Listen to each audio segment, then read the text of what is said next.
This week we discussed the is process and the should process. So simply put, is how the organization currently is doing certain things, and should is how the organization should do certain things to gain buy-in, to make processes more efficient, easier, and become more successful overall.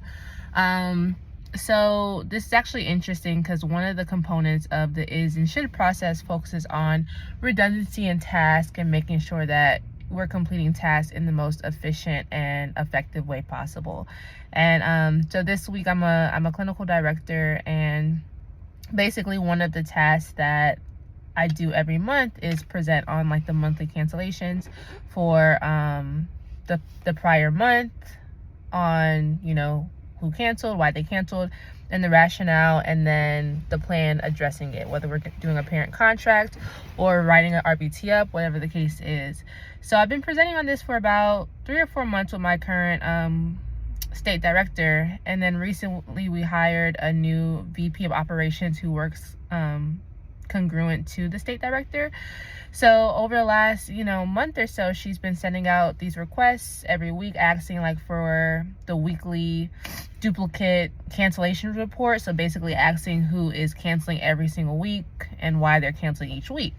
So she gave this task to our operations managers, who I lead, and basically this report is just redundant. Like it's redundant. I'm already submitting this report every month and discussing the monthly cancellation report.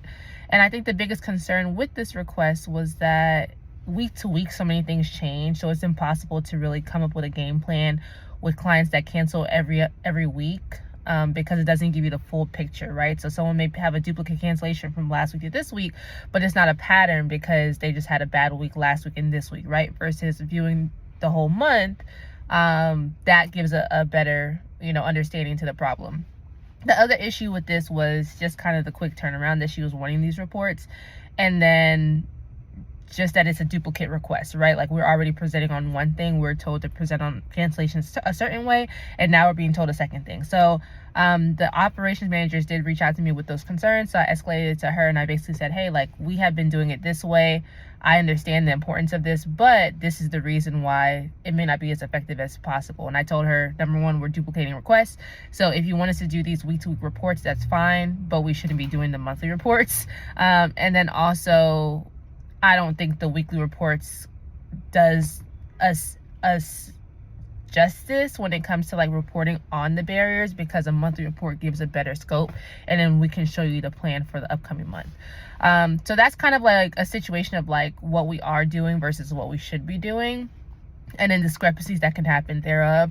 I think another big challenge with the is and should is that everyone has an idea of what we should be doing, and that doesn't necessarily mean it's the best call for the company, right? It doesn't mean that's the right way to do things.